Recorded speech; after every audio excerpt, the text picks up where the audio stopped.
Қамшы әңгіме. Жиделіде бір жыл жұмыс істеген соң, Ермекжан бұзаулы қызыл сиырды сатқызып, оқуға түспек боп Алматыға кетті. Жаңбырбай мен кемпіріне баласының бұл қылығы онша ұнаған жоқ. Олар шаһарлы жерде Ермекжан бірдеңеге ұрынып қалама деп қорықты. Қанша дегенмен бетіне қарап отырған жалғызы. Олар баласы кетісімен-ақ әр күнді санап өткізіп жүрді. Жиделіден шілде өтті. Түн суыды. Құдықтың суы молайды. Ермекжаннан хабар болған жоқ. Үйден береке қашты.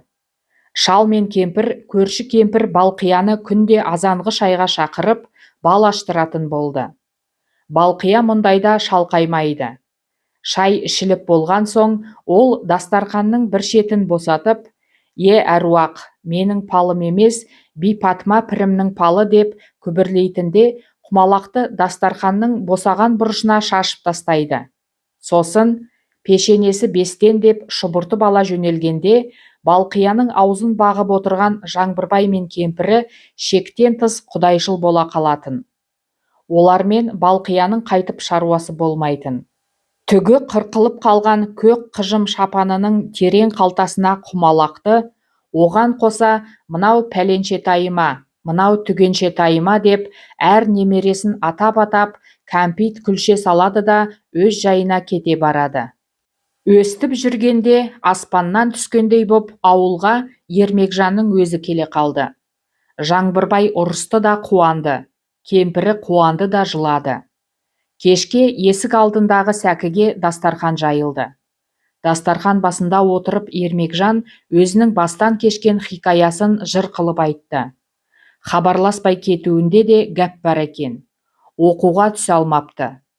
Түсірем деген адамы дандайсыған біреу боп шығады. Содан Ермекжан алғаш Алматыда қалып қоймақшы болады да, кейін бір аптадай сандалған соң елге қайтады. Жолай ауданға соғып, өзімен бірге оқыған жолдас баласының үйіне түседі. Сол арада механизаторлық курсқа адам қабылдап жатыр дегенді естіп, жолдас баласы екеуі сол курсқа жазылыпты. Бұл бір апталық сабағын өткізіп келген бет екен. Ермекжанның әкесіне жақпайтын бір қылығы бар. Ауылға келсе үйде тұрмайды. Қазір де өз жаңалығын айтып болған соң, шайланып алып, балаларға барам деп кетіп қалды. Дастархан жиналды. Төсек салынып, 10 адам қатар жатса да еркін сыйып кететін масахана тұтылды. Кеше Жаңбырбай сиыр қуып жүргенде оң жақ үзеңгісінің таралғысы үзілген еді. Ермекжан келердің алдында шал соны жамап, мына құм жақта болатын жексенбілік көкпарға бармақшы болып отыр еді. Енді таралғыға қолы бармады, жатып қалды. Бірақ ұйқы келмеді. Масаханадан бозарып көрінген жұлдызды аспанға қарап жатып, Жаңбырбай неше түрлі ойға қалды. Жасы келгелі ой да көбейді. Тағы да баяғыдай жеңіл де үмітті ойлар емес, ұшы қиыры жоқ, шатасып кеткен шым-шытырық бірдемелер. Шалдан бір жола ұйқы қашты.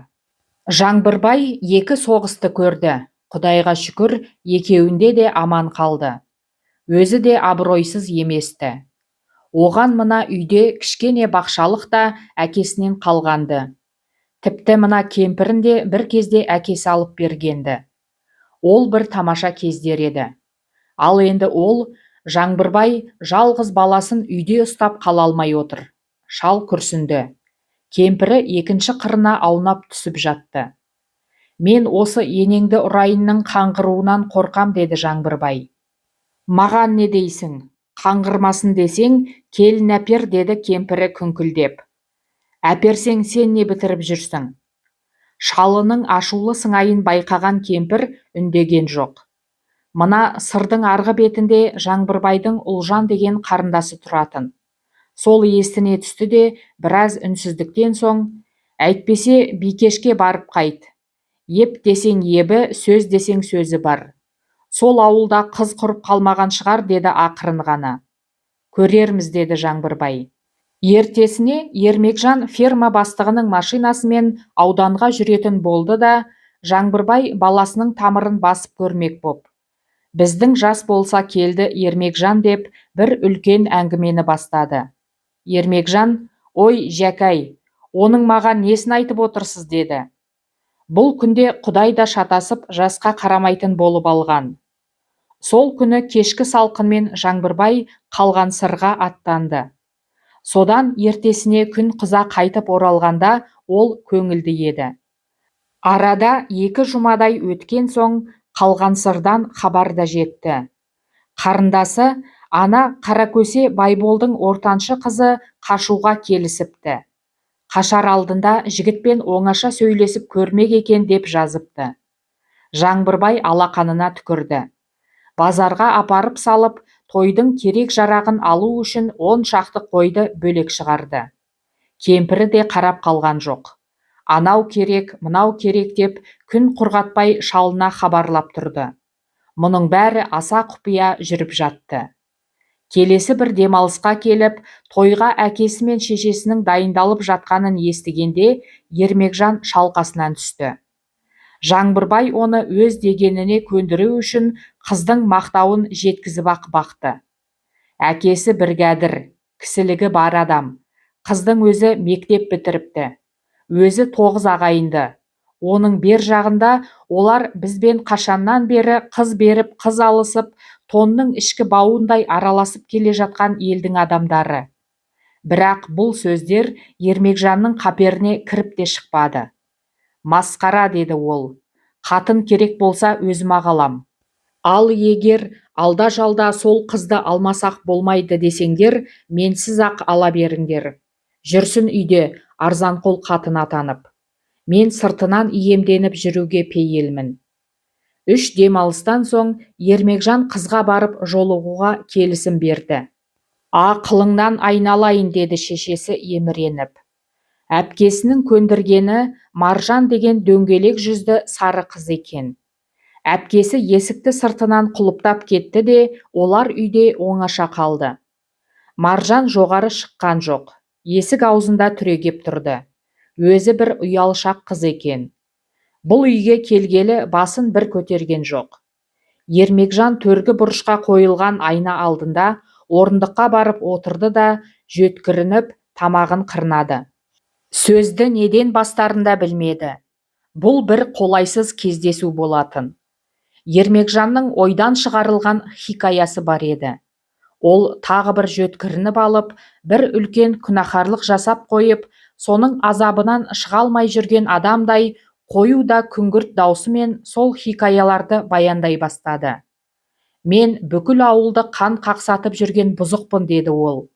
"Алматыда оқуға түсіп тұрған жерімнен де осы үшін институттан шығарып жіберді. Мен қарап жүре алмаймын. Ауданға келген соң шайка құрдым. Оған өзім атаман болдым. 4 қызым бар дей келіп, төтесіне бір-ақ көшті. Слушай, мен саған күйеу бола алмаймын. Сен де бізге келін боп қарық қылмассың." Осыны айтты да, ол түрі өзгеріп, беті қып-қызыл боп кеткен қыздың әдемі көзімен ұшырасып қалмау үшін келесі бөлмеге шығып кетті. Қайтып келгенде қыз қолымен бетін басып жылап отыр екен. Ермекжан қатты ыңғайсызданып қалды. "Ақымақсың", деді ол қыздың жалғыз бұрым етіп арқасына тастаған шашынан сипап. "Кел, одан да хат жазысып тұрайық." "Өтірік", деді қыз өксігін баса алмай. "Бәрі өтірік." Екеуі осылай ажырасты. Кейіннен бұл сөзді естіген Жаңбырбай: "Әй атаңа нәлет, мен саған шайқыны көрсетермін. Мен сені ерегескенде басыңды жарып осы" деп бұлқан-талқан болды. Бұл кезде Ермекжан оқуында болатын. Жаңбырбай айналып келіп кемпіріне тиісті. Ұрған жоқ, бірақ көпке дейін күңкілдеп жүрді. Ал Ермекжанның ойына ештеңе кіріп шығатын емес. Баяғы салдыр-күлдір қалпы. Демалыс сайын үйге келеді. Келген сайын үйде тұрмайды. Балаларға барам деп кетеді де, содан таң атқанша үй бетін көрмейді. Міне осындай бір келісте ол емтихан тапсырайын деп жатқанын айтты. Ал келесі келгенде жер тегістейтін колонна дейтін болады. соған жұмысқа тұрдым деді. Ермекжандар Ақсортаңға жаз шыға ауысты. Ақсортаң Жиделіден 10 шақырымдай жер. Сол арадан күріш совхозының бір бөлімшесі ашылғалы жатқанға ұқсайды. Бірде Жаңбырбайдың ауыл сыртындағы төбешікке шығып, не боп жатыр деп Ақсортаң жаққа қарағаны бар. Бірақ будақ-будақ шаңнан өзге ештеңе көрген жоқ. Мынау шаңдатып жатқан солар шығар деп ойлады Жаңбырбай. Бір қол боста барып қайтайыншы деген шешімге келді. Өйткені баласы оған әлдебір пәтуасыз іспен айналысып жүргендей көрінетін. Мына жерге күріш егеміз деген сөз қисынға келмейді. Қайдағы күріш? Бұл жерге түк өспейді. Сортаң жер, күйіп кетеді. Босқа несіне арамтер болып жер тегістеп жүр бұл найсаптар. Жаңбырбай сөзін тыңдамаған баласына ызаланды. Ал ертесіне құлқын сәріден торы құнанын ерттеп, кемпіріне ештеңе айтпастан Ақсортаңға тартты. Ауылдан шығысымен-ақ салқынқар мөлдірекке оранған кең жазық басталды. Одан әрі мұнартып, көкжиекте бұлдыраған көкшіл тұманға қарай созылатын Қызылқұмның бурыл кеңістігі басталады.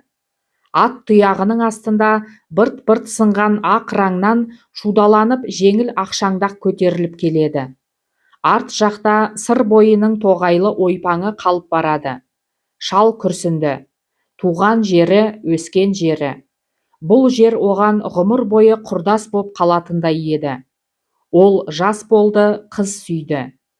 Ал кейін күші толысып, сондай бір ессіз құмарлық пен ессіз ызамен көкпар тартқанда, мына жер ат тұяғының астында жарыса жүгіріп бара жататын.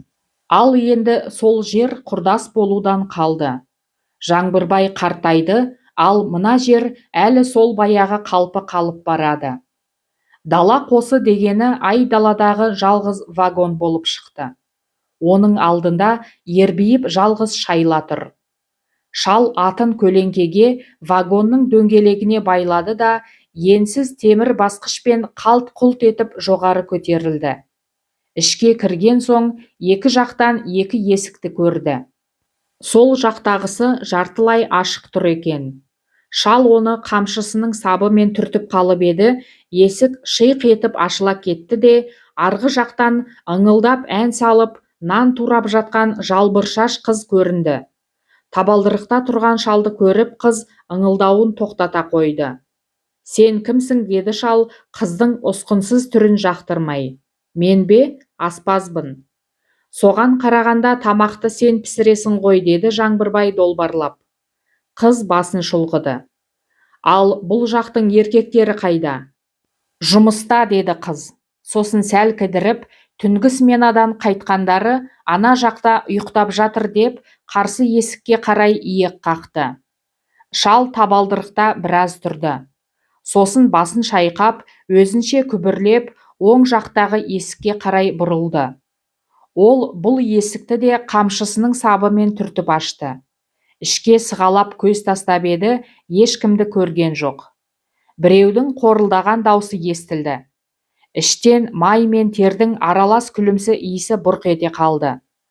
Жаңбырбай бірдемені қағып кетпейін деп сақтана басып ішке кірді де, кенет тура кіре берісте сәкінің үстіңгі қабатында шал қасынан түсіп ұйықтап жатқан Ермекжанды көрді. Ермекжан түк сезетін емес. Бір қолын басына жастанып алыпты. Екінші қолы сәкіден төмен салбырап тұр. Беті шып-шып терлеп кетіпті.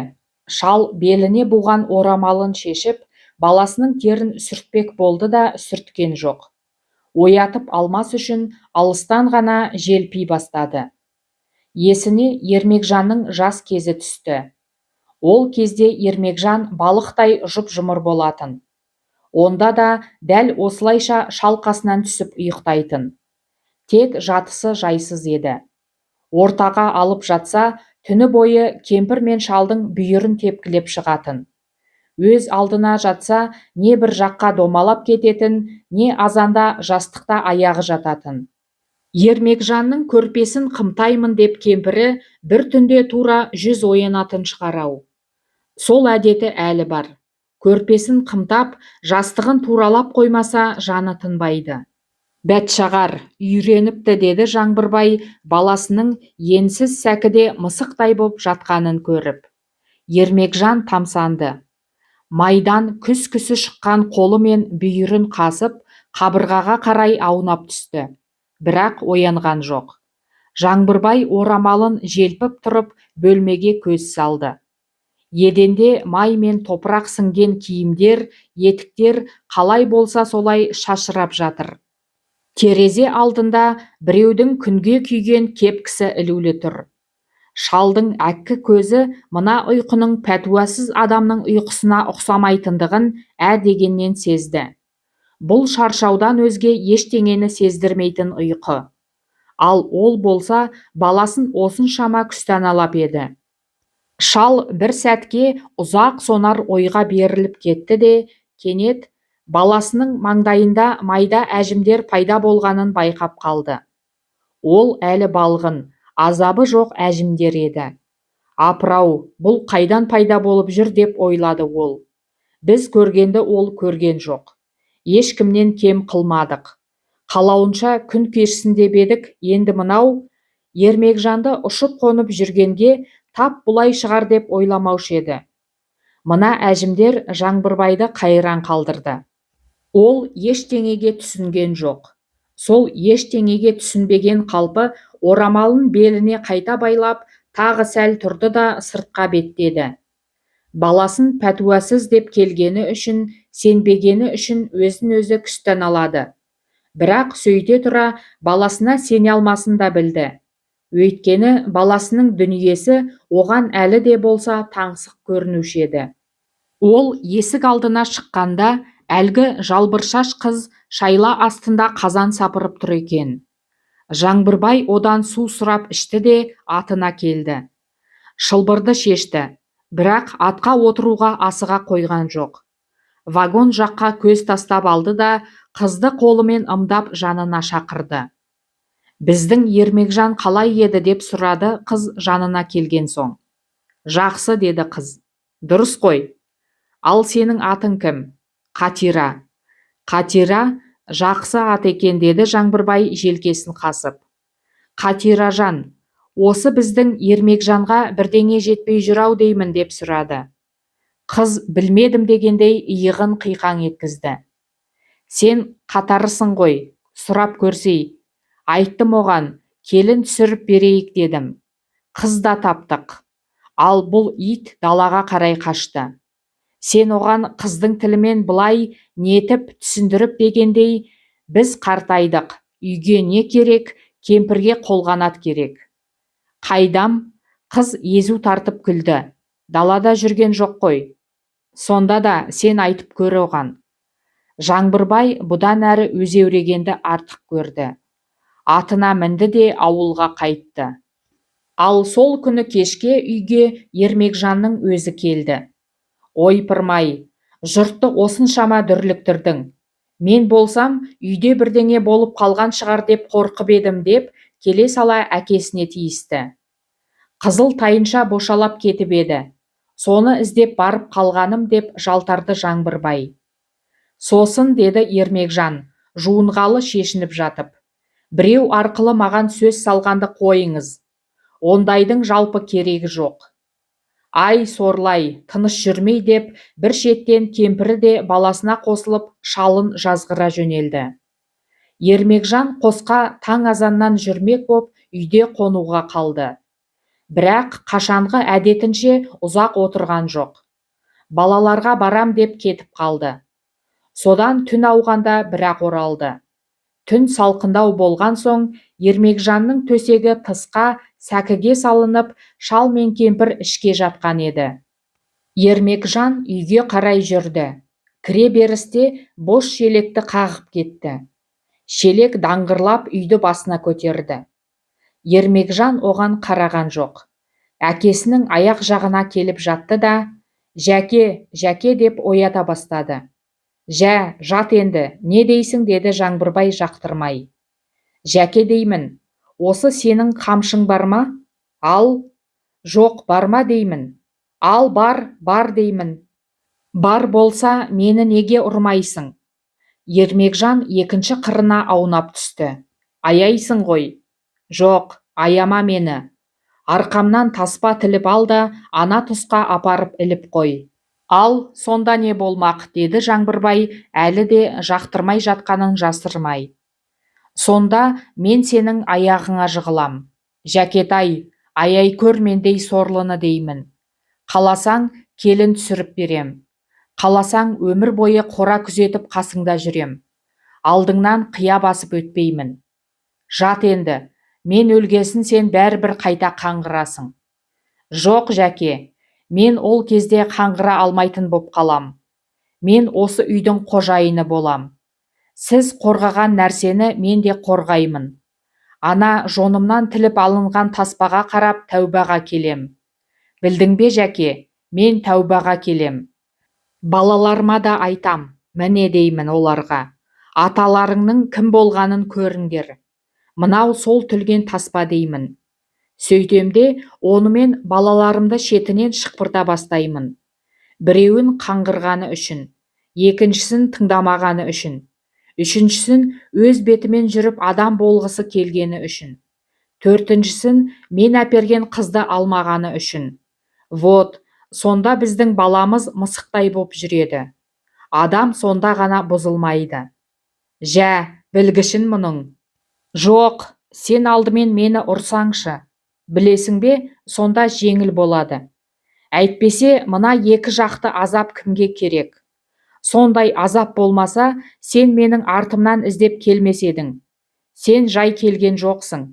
Мені шақырып кеттің. Ал сен мен келеді деп сенген соң келдің. Өйткені сенде бар азап, менде де бар. Ол болмаса, сенен қамшы тілемес едім. Сендер менің тура мына жерімде отырсыңдар ғой. Осыны айтып Ермекжан жұдырығымен көкірегін дүрс еткізіп қойып қалды. Тап бір ісік құсап тұрсыңдар. Ермекжан тағы біраз былдырап жатты да ақырында ұйықтап кетті. Шал мен кемпір оны сәкідегі төсегіне апарып жатқызды. Ал таң атуға жақындап, шал мен кемпірдің төсегіне терезеден айдың шұбар сәулесі келіп құлағанда, кемпір түрегеліп, бірдеңе деп күбірлеп, баласының көрпесін қымтап, жастығын дұрыстап келгелі тысқа шығып бара жатты. Соңы. Әңгіме авторы Жәлел Кеттебеков. Назарларыңызға көп рахмет.